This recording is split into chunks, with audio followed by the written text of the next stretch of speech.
to sabotage this invention. When his uncle's jaw set, and he returned the younger man's gaze levelly, the younger man asked with patently sincere curiosity, "How do you imagine I might do that?"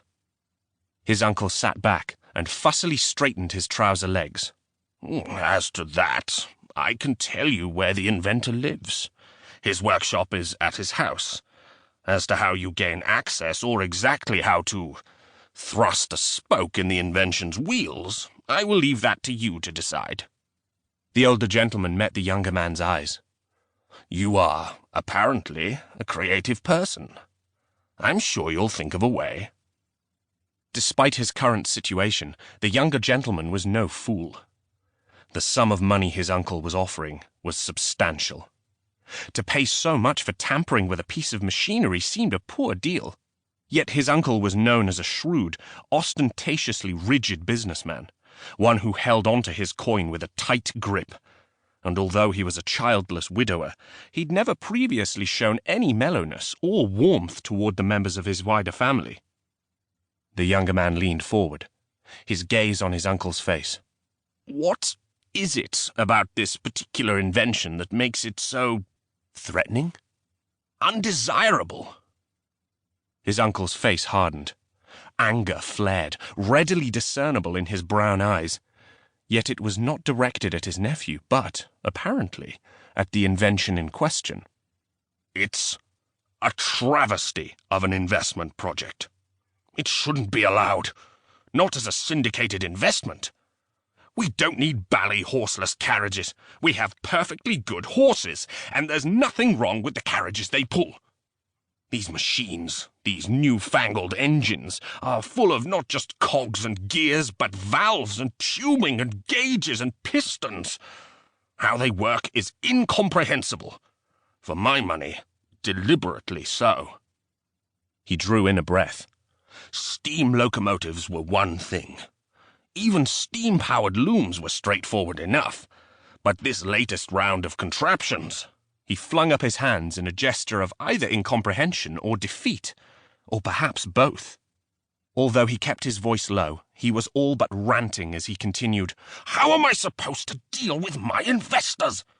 They rattle on about pressures and inclines, and because I can't explain why it's wrong, they won't listen to my advice that we, all of society, don't need these things, and they shouldn't invest in them." "Aha! You're losing investors to those who are running the syndicates for these new inventions. You're a Luddite, and you don't understand, so—" The younger man hid a smile. Now he understood that. The deal seemed much more even-handed. His life and his livelihood were under threat from his principal creditor, and this invention, the success of it, threatened his uncle's livelihood, his uncle's reason for being.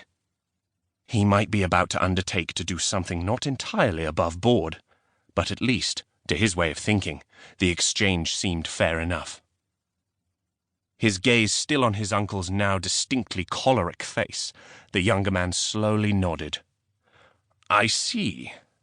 He paused, then quietly said, "Very well, I'll do it. I'll take care of this matter for you, and you will take care of my debts for me." He held out his hand. His uncle studied his eyes, then grasped his hand, and they shook. Retrieving his hand, the younger man said, "You'd better tell me all you can about this invention." His uncle complied, revealing the invention's location, the inventor's name, and that the invention was some sort of steam engine purported to incorporate several improvements on Russell's reworking of Trevithick's original of 1803. The younger man had less notion of what that description meant than, he suspected, his uncle did. However, he nodded. After rapidly replaying their earlier conversation, he asked, "Am I correct in thinking that, regardless of whether this engine actually runs or not, as long as it's not unveiled to any fanfare at the exhibition in Birmingham, you will be satisfied?" His uncle frowned slightly. "That should suffice. If the invention isn't successfully demonstrated there," he smiled tightly, coldly, "no one will believe it works." After a second, he nodded decisively.